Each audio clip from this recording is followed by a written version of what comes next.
morning, everyone. This is the Friday before Memorial Day when I record, and you'll see the post on Tuesday. After my editor, a young person in his 30s, has added the visuals for your enjoyment and education, I may add. I'm of two minds this morning. One is I'd like to tell you about the world that can be, and I will tell you that as well. And on the other hand, I have been crushed all week by another tragedy. And every time I vow I'm not going to cry and I'm not going to mourn for more people's losses. That doesn't seem to happen. But I've got a way out of this dilemma. I've got several ways out of mourning instead of taking action. I believe in activism. I don't believe in constantly falling into the same patterns of despair and violence and suicide and homicide and truthfully burnout that we're experiencing in our country. I think we ought to be taking the problems that we have higher up and targeting those who have made our lives so dreadful to lead. And there's a way. I was listening to Amazon Inventions the other day. All the inventions every 10 years from the 1900s through the 1910s up through the 1990s. Looks like most of the inventions came around 1910 or before, with slight modifications.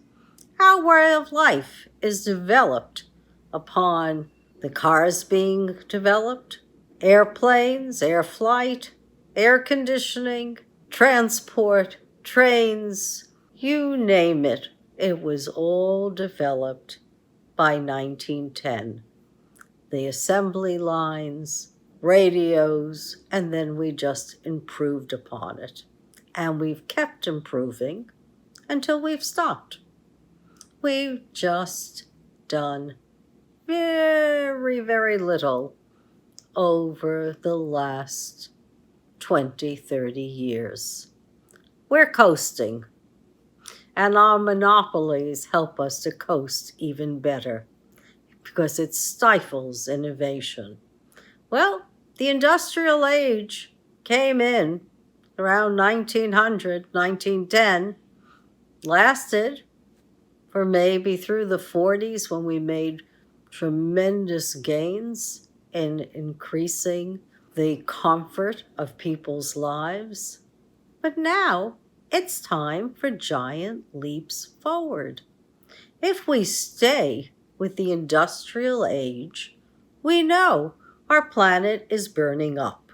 We know the glaciers are melting. We know that temperatures in parts of our country and in the rest of the world have reached 122 degrees Fahrenheit. It's too much for people to live, and worse, it's destroying our food supply. So, with overpopulation, with war, pestilence, which is COVID, and maybe monkeypox, and who knows what else, and famine. I didn't realize it, but 4/5 of this planet depend on food imports to survive. Well, when the crops in India are off by 25%, and the Ukraine and Russia can't produce too much either because of the wars, what is going to happen to the rest of the people on this planet? We're going to have diasporas like we've never seen before. 100 million people That was normal for this planet, and now there'll be more refugees. And what do we do? Well, one of the things we can do is we've got to make inroads in renewable energy. Sure, in the short term, we may be using fossil fuels, but that's got a short horizon, and the fossil fuel companies know it. Plus, renewable energy, if we went on a War Production Act for them, we could be increasing our solar energy tenfold. It's only 10% of our energy in the United States now. It costs little. What it does need is an intermediary step that gives it the power to be integrated into our grids. But we can work that out. That's technology and science.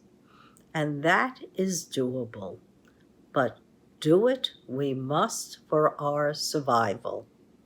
And folks across the civilized world are getting smart. They're suing the power companies that are causing the degradation of their climate and destroying their homes. In Australia, which I think is a model for litigation, that has been highlighted by the Goldman Prize for ecological sustainability. People are suing power companies, fossil fuel companies, and winning and getting restitution so that they can renew their lands. In Peru, they're doing the same thing. They're suing a power company in Germany for generating so much power that the glacier is melting their lake, and the lake is going to overflow and destroy a town of 50,000 people. Well, I think that's a great idea. I like class action suits. I think we should do it here. All the client scientists and all the nonprofits advocating sustainability should sue the legislators who are into climate denial because they're accepting funding from fossil fuel companies and others, the lobbyists, the fossil fuel companies themselves, and anyone involved in climate denial. We've got the statistics on our side. Lawsuits work. And I think if government cannot come up with good legislation and reinstate even the assault weapon ban that we had in existence before, well, I think of all those bereaved people. 45,000 have been killed last year. It was 30,000 the year before. We jumped from 15,000 deaths to 45. Everyone should be in on a crowdsourced lawsuit against legislators who will do nothing about gun safety, about background checks, about physicals and mental counseling before you get a gun so that we know that people who handle guns are safe. Perhaps we need liability insurance. Lord knows, I had to register my home, register my business, get liability insurance and compensation. You got a boat, you got a plane, you got a car, got to be registered for liability insurance. Why shouldn't a real weapon that takes people's lives have the same type of laws and regulation? Congress is not going to do it. The state legislatures are not going to do it. Local legislatures are not going to do them. Sue them. Have a mass class action suit. Get the dealers, get the sellers, get the distributors, get the manufacturers, and get the lobbyists, and the legislators. Maybe then they'll take notice. And not only that, we'll feel better. Because if we finally rein in this reign of terror on American citizens, you know what? We won't be crying anymore. And we'll be looking at our future as being bright. Same thing. This is a country that denies that we have problems in society that affect all of us. We've got teachers who are burnt out. We've got hospital and nursing staff burnt out. We've got veterans burnt out. We have more people in food pantries. People need psychological counseling. There's too much trauma. We're number one in suicides. So isn't that great? On the one hand, we're number one probably in homicides, and we're number one in suicides as well. That is a distinction I would not be proud to carry as a nation. I want to be one of those happy nations. I'd like to be able to sing that song with everyone else and say, if you're happy, clap your hands. If you're happy, clap your hands. But we can't do that because our happiness is fleeting. When other countries have political commentary on us and say, it's safe to go to America now, they don't have COVID restrictions, but maybe you better have some body armor. Well, that kind of hurts. I don't need anyone to be mocking my country and saying the truth, and the truth is sad and disheartening. No more weeping, anyone. We, the people, have rights. We've got lots of rights, and we got to band together.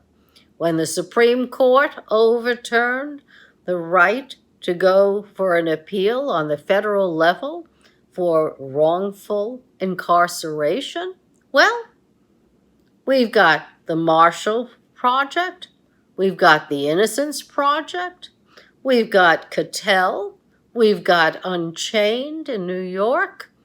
All these folks, non-profits, should band together with the public and demand that prisoners have rights. And when they're paroled, they have rights too. This is not a humane society.